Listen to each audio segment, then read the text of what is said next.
happen in life, right? So we are 9 minutes late. We had some confusion. Nobody's fault. Mistakes happen sometimes. So I apologize that we're late. Jeff, I saw your comment. Hopefully you waited around. Thank you, and sorry about it. Hey, you know what? I think it's kind of interesting because today we're going to talk about trust. And I'm going to bring Bryn Tillman on with us here in a second. And, a couple things. One is Bryn is one of the original voices that I started to follow when it came to LinkedIn and using LinkedIn differently. And that's been at least 10 years ago, I think more. And the other thing before we jump into this about earning trust, I have found throughout my career that, mistakes happen. Things don't happen the way they always intend.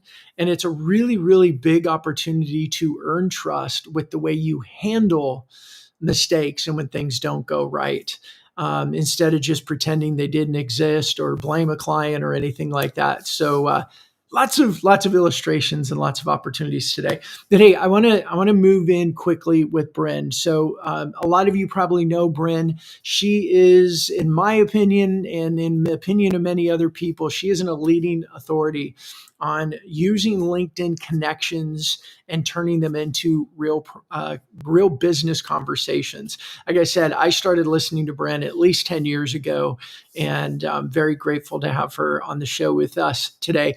Bryn is the CEO of Social Sales Link. She's also the author of the book, The LinkedIn Sales Playbook. She really specializes in helping CEOs and sales leaders and entrepreneurs, solopreneurs transform the way they sell by building trust, providing real value, and positioning themselves so that people want to speak with them. And if you know anything about my content or how I've tried to build my career, build my businesses, it's exactly the same way that I've done it, which is why I love having Bryn be a part of the show and share. So Bryn, welcome to the show. Thank you so much, and I appreciate your kindness because we're here and a little Here. late, but hopefully we'll make it worth the wait. It is worth the wait. It is worth the wait. And I learned something really important from you just now. You said that once you're a grandparent, some of these things just don't matter anymore in the big picture. And I appreciate that, knowing that I'm not sure if we're able to announce this or not yet. So shh, don't tell anybody. But I'm gonna be a first time grandfather. Yay! I have to tell you, I have two grandbaby girls, 4 and 2, and there's just nothing like it. And it definitely puts life into priority, right? And so, but it's pure joy. So I'm excited for I you. bet. Well, and I joke around everybody. I know I'm on a live show and a podcast, and this will go out. I have been given permission finally to be able to share that, but we've known for over a month, and we haven't. We were asked not to share anything, and man, that is the most painful thing. That is so hard to not be able to tell people like I'm going to be a grandfather. It's been So tough. can I share? This is so off topic, but on this topic, Okay. when I found out that my daughter was pregnant for the first time, it was the middle of COVID, and we would walk our neighborhood every single day. My family go out, we'd walk, just to get Yeah. out. And she's like, "You're the first of the parents we're telling you can't tell anyone." I'm like, "Oh my gosh, how do I not tell anyone?" I'm like, "You know me, baby girl. I'm going Yeah. to explode." She goes, "Well, just tell a stranger." So, Yes. side note, my 15-year-old son, maybe 16, my 16-year-old son was dating this lovely girl. And my daughter, who was in her early 30s, was pregnant with my first baby girl, with my first granddaughter. So I'm walking in our neighborhood and I go, "I'm going to be a grandma." And the woman turns around and she goes, "Isn't Josh a little young to be a dad?" And I'm like, "Oh, this is going to be a bigger problem than just Yeah. telling people." Yeah. Well, with four daughters, when I told people I was going to be a grandfather, they're like, "Hey, and then they don't know because it's like, well, is it one of my single daughters or is it my married daughter or is it a Either good way, thing? a baby Bad is a thing?" wonderful gift. Yeah. No, So, but uh, fortunately, it was my married daughter that just worked. yeah, there you go. There you go. Well, Bryn, hey, I thank Fun. you so much for joining me, and I always love our conversations, whether a camera's on us or not. I always learn so much from you, and I've learned a lot from the distance. I mean, your voice in my life has really been transformational for me. With when I first started looking at LinkedIn, I was, I was the CEO that looked at it for resumes. I thought, I'm not looking for a job. Why do I need it? And you and a few other people were the voices I started listening to, going, wait a minute, there's something here. And like so many other people, I was slow to adopt because I had my walls up. I was scared. I didn't want to put myself out there. Like, what if I say something stupid? What if I get canceled? What if no one cares? What if the things I say people disagree with and they argue with me? Or what if I, all those what ifs. And so it took me a while, but I really appreciate your authority in the space and your voice. It's really meant a lot to me. So Oh thank you. my gosh. What a Yeah. wonderful way to start my day.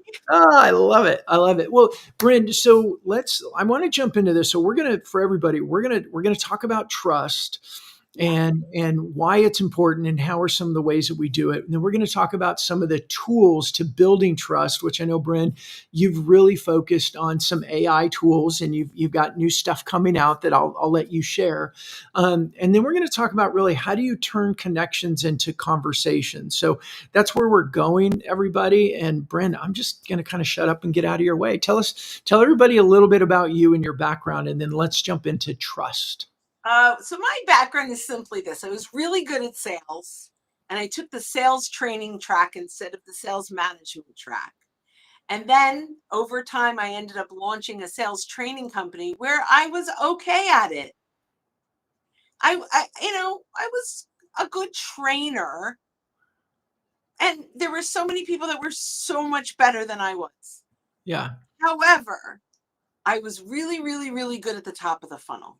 Mm, That is where I just loved the top of the funnel. And so when I found LinkedIn, I was like, this is the magic sauce for the top of the funnel. yeah. And so, as time went, I ended up launching a company simply on LinkedIn, and now it's LinkedIn and AI. How do we use prompt writing authentically in our voice? So we're building trust, we're starting trust-based conversations.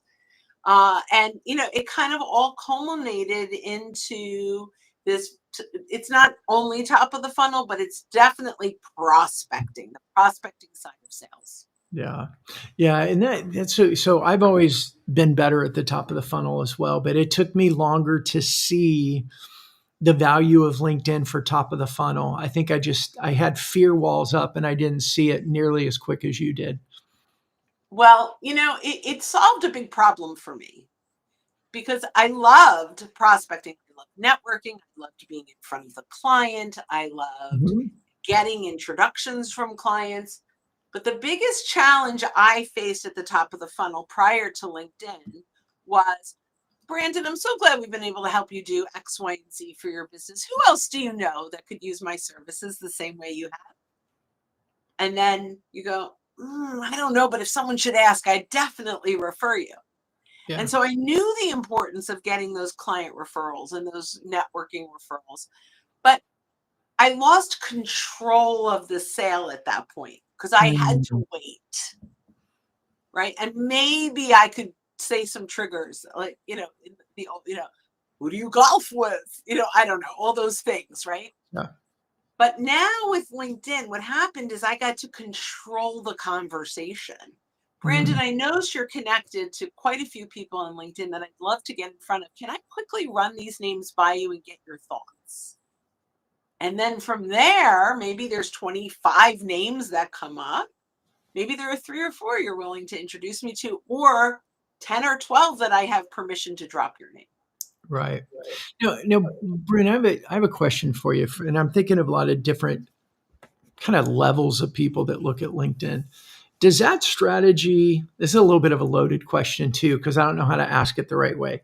Does that strategy work for everybody, or does it work for you, because you create so much content, you're so, you're so active on LinkedIn, that strategy actually doesn't work for the common person? That is a fantastic question. And I would say this is the strategy that would work for anyone that is in a relationship-based sale. That is what? What'd you say? A relationship-based sale. So if I'm Right. selling something on Amazon, that's not going to, if Right. I'm selling, right. But if you have to have a conversation with your client in order to make a sale, this is the best way to do it. Having a great profile absolutely helps. Having content absolutely helps. But this is about getting introductions from your clients into the targeted market. Now, I've had clients say to me, but my clients really aren't active on LinkedIn. Okay. Are they connected on LinkedIn? Yeah, they connect with people. They've got a few thousand connections, but they don't do anything on LinkedIn. That's fine. They can make those introductions in email. Right. Right? There are lots of ways that we can leverage that relationship outside of LinkedIn. LinkedIn might only be the research tool. Right. So that tactic, that strategy for prospecting works for anyone who's relationship driven. Yeah.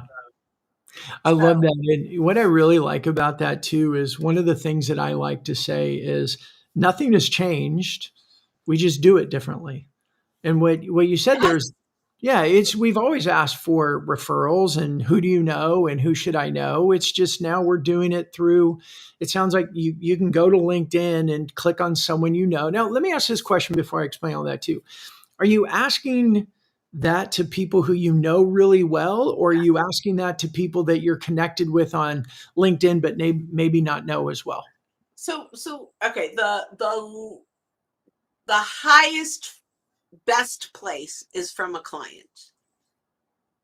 The Got it. next level down is from a trusted networking partner, maybe that you share clients. So I will actually go to my clients and ask for introductions to their other trusted advisors. Who are you using for marketing? Who are you using for sales Mhm. training? Who are you? And I want to build relationships there and get warm introductions. So the client referrals, hands down, my favorite. Next down is a trusted networking partner. Next down, like I'm part of a couple of networking groups where we haven't necessarily shared a client, but there's trust between us and we know that we'll do a good job if we refer each other. And then the last bottom is like just connections. Mm. So I want to start highest and warmest, Yeah. right? Like that's where I like to start. And I mostly play in the top two tiers. I mostly play in my clients and my trusted advisors who serve a similar client but is not a competitor. Okay, that makes a lot of sense. Thank you for clarifying that. I could hear the questions coming out. Now, who do I send this to? Who do I do this with? Mhm. Well, Yeah. I will share, if you have the free LinkedIn, LinkedIn gives you random profiles of people. So if I go into Brandon and I want to see all the sales and marketing VP and directors that he knows, because that's my typical prospect, and it may say 127, but he may know 2,000. LinkedIn is this, they actually pull it from a random thousand. It's a little strange on how they come up with it. Now, that's not a bad number, but I'm missing a lot of opportunities Mhm. because there might be much better people that Brandon knows, but they're not coming up in this list. So here's the hack. Ready? And only do this in the free LinkedIn, because what I'm going to do is you're sending this to someone. So even if you have Sales Navigator, this exercise needs to be done in the free LinkedIn. So you go to the search bar and you hit enter, and it's going to take you to an all filters. You're going to go to all filters, first degree connection, go to the geographic location that meets your ICP, the industry, go down to title and put in titles using Boolean search logic, CEO or CFO or whoever that might be, and hit enter. And you're going to now get, or submit or I can't remember what the button is. They keep changing the word of it. Apply. I think it's apply now.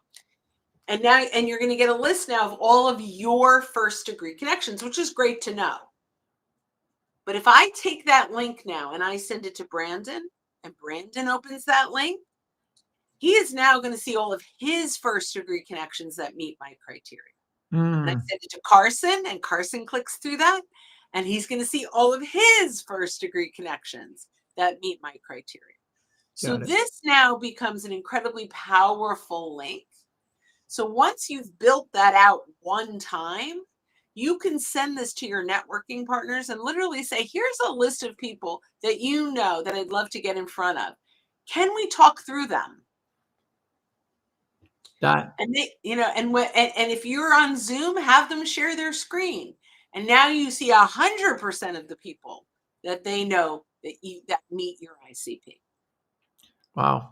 We started late, but already in the first 15 minutes, you shared two really, really big gold nuggets for everybody. And hey, if you're listening, look, I always say, look for the gold nuggets. What is gold? You get a tiny little piece like this, you stick it in your hand, and it's worth a whole lot of money. Bren just dropped gold. And if you didn't know that before and you haven't done it before, pick it up, stick it in your pocket, and make it work for you. Bren, thanks for that. One other quick tip on that is bookmark that link so you can use it over and over again, and go to Bitly and shorten that link. So when you send it to someone, it's not 700 characters. So you can shorten it. Excellent. Excellent. So Bryn, we were all great referral based. Why is trust the new door opener for LinkedIn, and what are the ways that we can earn trust in this digital world? Oh, I love that question. So the reason trust is so important is because there's so much mistrust. We are being hit every day with connect and pitch. We are being hit every day with self-absorbed messaging. We are hit every day with automation that's pretending to not be automation, which, by the way, is so bad. So if you get a message that says, just checked out your profile and I'm really impressed with your accomplishments. Yeah. I will immediately go to my who's viewed my profile and see if that's true. Right. If it's not, I call them out on the table. I'm like, wow, that's interesting. I don't see that you viewed my profile. What about it captured you? Yeah. What about my profile were you impressed by? Now, if it's automation, you're going to get, thanks so much for your response. I'm looking forward to telling you how I can sell you. It's icky. While I rarely block and report, I have started to when it's clearly clear. Mm-hmm. Oh, well,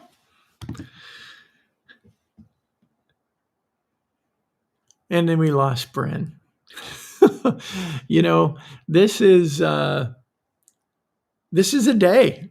Like, this stuff happens. I'm totally caught off guard. I don't know what happened with Bryn, but we'll wait. I'm sure she'll log back in here soon, and I'll keep going. One of the things, and Bryn did it much nicer than I normally do, but I think the challenge with automation is that we as a recipients, in a way, feel dehumanized when somebody else wants to use automation to try and capture our attention. Now, maybe I'm taking it a little bit farther, but maybe a little bit farther, a little bit more personal than it needs to be, if you will. But think about it this way. If somebody's using automation, they don't really respect our time, especially with so often when they're using automation in direct messages on LinkedIn, they're spraying and praying. Right? Y'all know that term. They spray and pray, which means they're not really being thoughtful about our time. They're hoping that it's going to land on a few people that have a need and they'll respond, which is fine. But think about the 99.7% of people who didn't ask for it. They're not the right ideal customer profile, or they're not interested. They already have a solution. They still have to take their time to go deal with the message, whether that's say no thank you, which would be very, very generous of them, do something like what Bryn did, or simply delete it. It's not being very respectful. And here's a short story. Somebody had put me in automation, and after like 3 or 4 of the messages, I simply, hi, Bryn, I'm in the middle of a story. Well, welcome back. And now she's frozen. Hatham, you want to take her off there and then see what we can do there. But let me finish this story for everybody. I got 3 or 4 messages from the person. I could tell it was automation. And finally, I sent a message saying something like, hey, can you take me off your automation? I would really appreciate it. And the guy responded and started selling me again, went into his pitch. And I said, hey, I'm not interested. And, I'm really not interested. Go ahead and take me off or whatever. And he kept going. And finally I said, dude, stop. And this is before I knew about reporting or anything else. But eventually he stopped. And then like 4 years later, he's in a different company in a totally different role, but he sends me a message that was a nice personal message, actually. But I had the whole history of everything before. So I was already tainted. I was already not willing, not interested to work with this person based on the way he treated me and got confrontational with me because I wasn't interested in his product or service. Now, I would bet money he was younger. I'd bet money that he was coached and trained and told to do that. But nevertheless, by the time he and I got he started sending me messages later, the relationship was ruined, and I wasn't even interested in anything he was talking about. Bryn, welcome back. So my Wi-Fi went out, and I am now on my phone's Wi-Fi on my computer on my hotspot. So let's. Oh no! Well, let's hope it works. Well, let's jump to this. I know I want to talk about smarter tools, and I want you to be able to share. I know you're really proud of the work that you've been doing with AI prompts and working with people to use AI without losing their humanity. So I'm going to give you an opportunity to talk about that. How do people position themselves as being trusted and being authority, and how are you using AI to do some of this? So love this question, and I am again incredibly sorry. This is like a day from, I don't know, circus. Hey, it happens. So I appreciate it. So let's talk about. I know we were talking about automation and how that creates mistrust. So Yes. let's talk about what creates trust. So the first thing we have to do is detach from what the prospect is worth to us and attach to what we are worth to the prospect. We have to show up in a way that's with the intent to bring exceptional value to our ICP, earning the right to get the conversation. So when we approach LinkedIn or prospecting from, I got to make this sale, chances are you're not going to make that sale. When you approach it with, I'd love to learn how I can bring value, but I'm going to earn the right to learn how I can bring specific value by starting with bringing value. Now, value, couple things, is in the eye of the consumer. Mm-hmm. What we think is valuable may not be. Talking about our product solution is typically not valuable at the very top of the funnel. One of the things we have to do, and I learned this from an amazing speaker, author, coach, David Newman, probably 15 years ago. And I still give him credit because it's his, even though I use it every single day, is we have to identify what is going on in the world of our prospect, the stage before they know they need us. Mm-hmm. right? That's when we have to start talking to them. And most sales and marketers want to talk about what they, what's happening when they need us, but often it's too late. Yeah. So building trust happens before they're ready to buy, which means it's before it's time to sell. And it's really, really important to embrace that concept. Okay. That's number one. Number two, we need to slow down our outreach to speed up our outcome. If we look at our outreach as cold calling, how many numbers, what volume can I do? All you're doing is collecting business cards and sticking a rubber band around them and putting them in the corner of your desk. You're not productive. I'd rather have you way less conversations, no, that's not true. I want way more conversations. I'd rather way less connections and way more conversations that are targeted. So that's kind of the mentality. So let's move into AI and how AI can erode trust or build trust based on how you use it. So we have just self-promotion. PromptWritingMadeEasy.com is a new book with my co-authors, Stan Robinson Jr. and Bob Woods. We've put together a pretty comprehensive but easy to use guide on how to write prompts so that the content is in your voice, not the voice of AI. So I will quickly go through. In the book, we use the crispy the crispy framework. Okay. C is context. The first CRISP. The first 5 is basic prompt writing that any framework would work. It's the why at the end that's important, and a little bit of the role. So I'm going to say, I want a blog post. I want a blog post on topic, on LinkedIn for prospecting. Role. Now I could say act as. Maybe I want to post on algorithms. So I'm going to say act as Richard Vanderbloom, who is the world's foremost expert on the LinkedIn algorithm. But I don't want to write it in Richard's voice. I just want Richard's talent. Right. So I'll say act as Richard Vanderbloom. I've hired you to interview me and ghost write this content based on your expertise and my answers. Okay, so the role becomes the interviewer.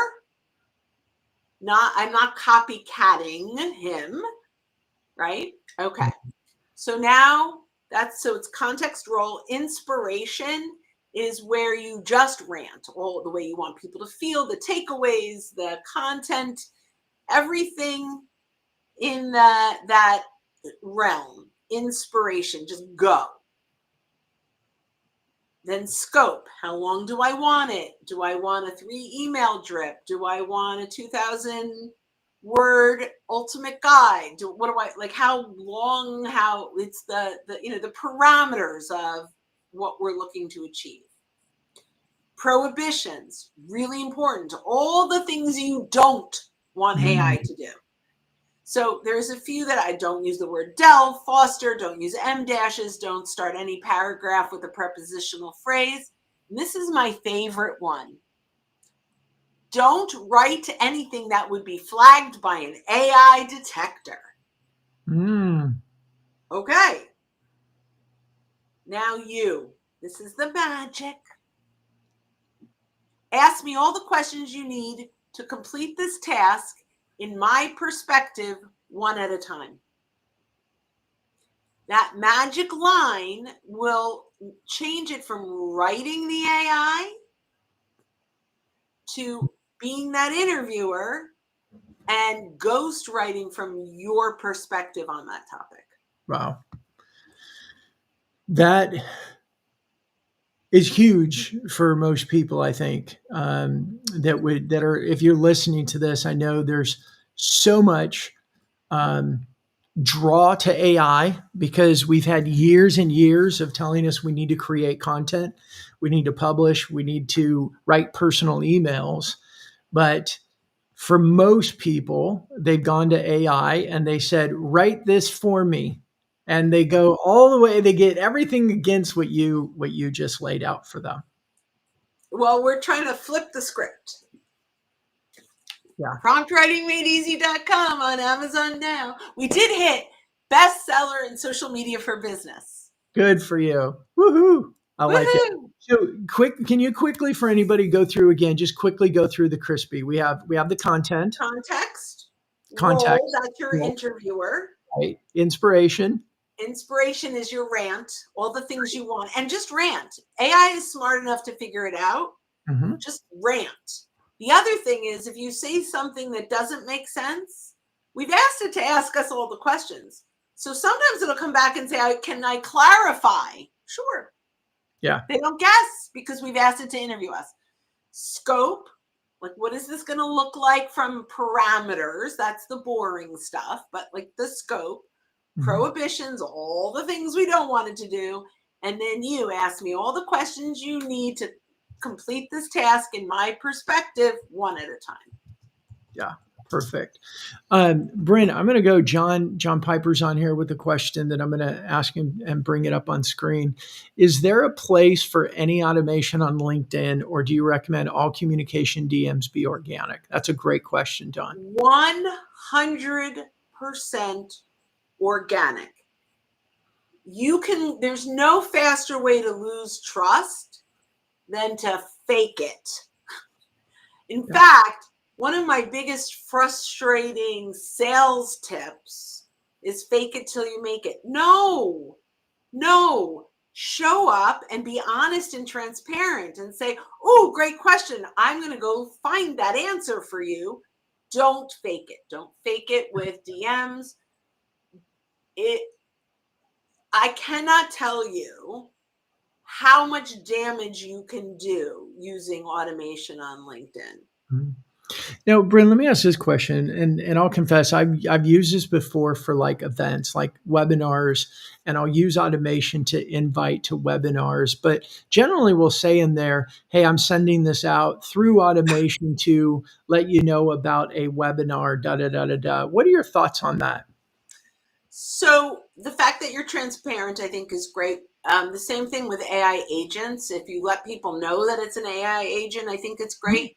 Yeah. But one of the things, so it also does break LinkedIn's user agreement. So you have to be careful that you're not going to get shut down. Like there's a lot around that.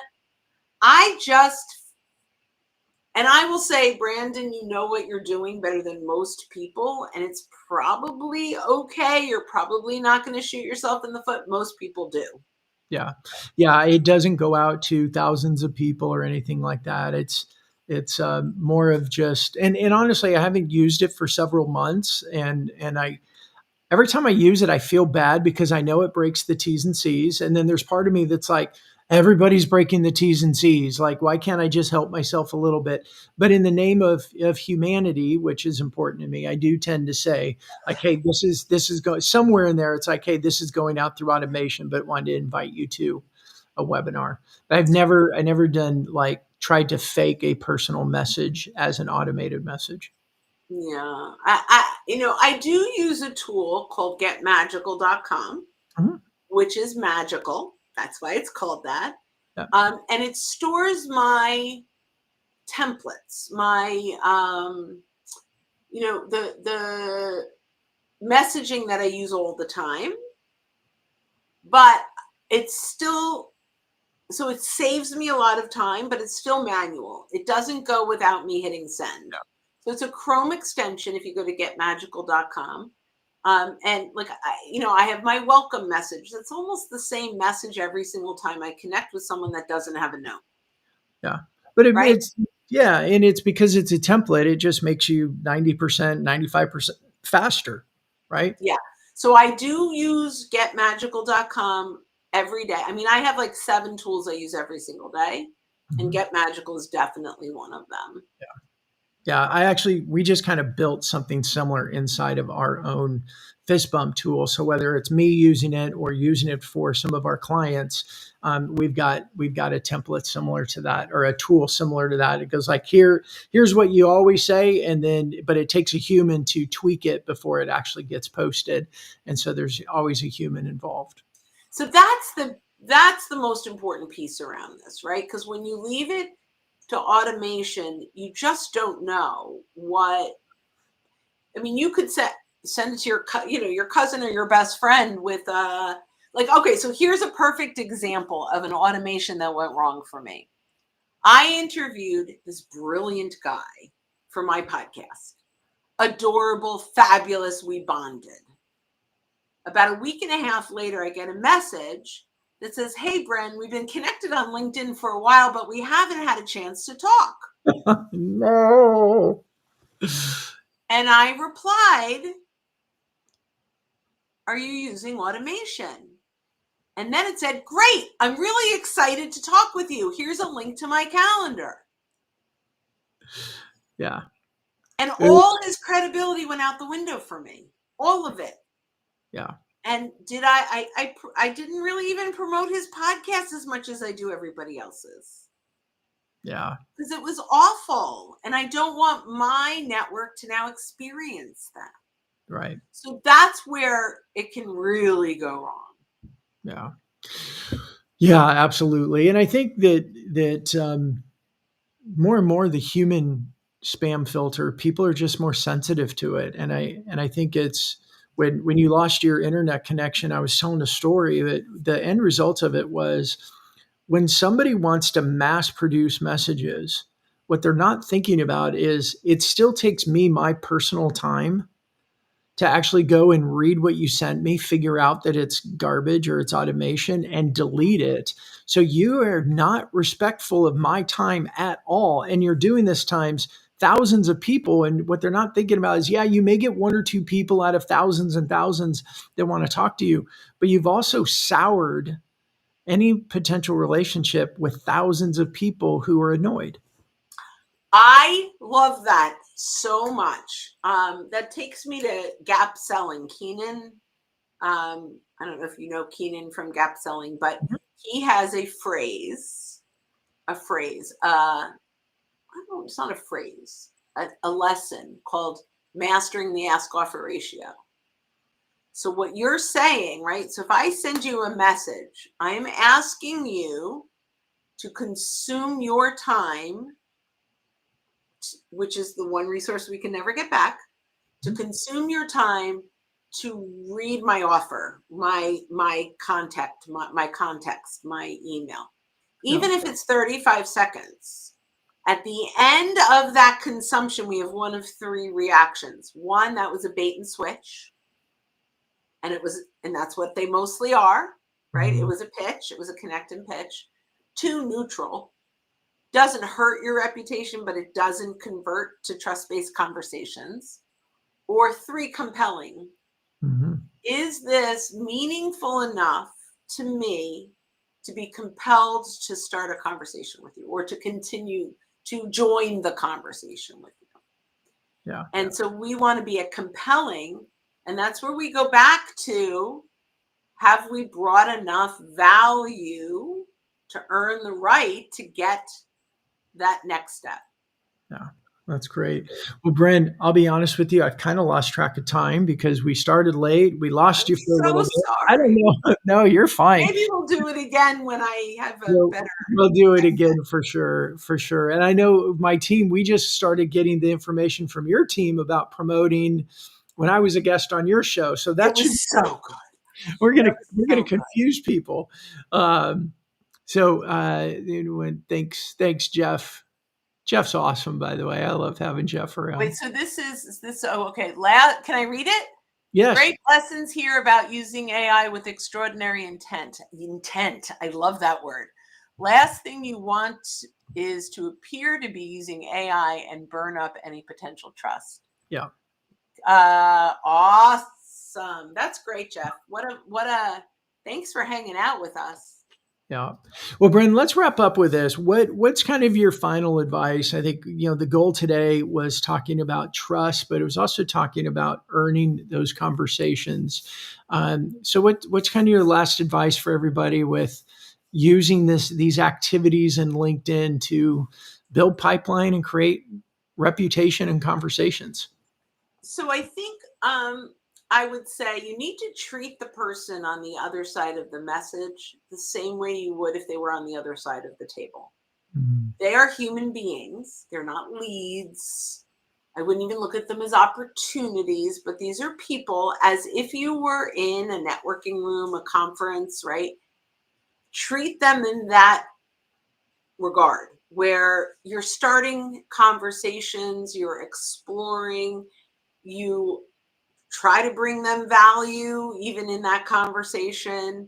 And that's how you begin to earn the right and the reputation of being a resource, not just a salesperson. Yeah. Yeah, excellent. Well, Bryn, I want to give you a chance to show that book again and tell everybody about where they can find it and where they can find you, obviously on LinkedIn. But go ahead and tell everybody a little bit about connecting with you. Well, thank you. So promptwritingmadeeasy.com goes to Amazon. Also, if I could, it's September 17th. My book with Jeb Blunt comes out called The LinkedIn Edge, and that is pre-sale on Amazon as well. So that's really cool. And I am on LinkedIn, but if you are looking, so once a month, we have free coaching, open office hours for an hour, the 1 p.m. Eastern on the third Thursday of every month. I think May 15th is the next one, but it's every month. If you go to socialsaleslink.com/events, you can ask all your questions. We can write you your own prompts and we can have a whole lot of fun. Absolutely. And everybody, as we're wrapping up, just remember, you can watch this later. It stays on LinkedIn and YouTube and everywhere else. Or you can, if you're listening to the podcast, you can replay it. Bryn dropped some really, really big gold nuggets right towards the beginning about the referrals and messages and how we communicate with people. My recommendation is always, if you can find a little bit of a gold nugget, put it in your pocket, meaning start to implement it right away and see how those little differences start to add traction and positivity to what you're doing, creating more conversations. Then come back to Bryn and get more gold and go implement it again. It's just a little bit of baby steps in that positive direction is what turns a frustrating career into a very joyful, successful career. So, Bryn, Thank thank you you. so much. Again, I appreciate your patience with me and my tech today. It's all good. We'll do it again here soon. And Brent, thank you so much, not just for today, but being such a inspiration and somebody that I've learned a lot from. So thank you so Thank much. you. I appreciate you, and I'm grateful to have you as part of my close network. Yeah, absolutely. All right, everybody, make it a great day. We'll see you next week on Revenue Through Reputation. Thank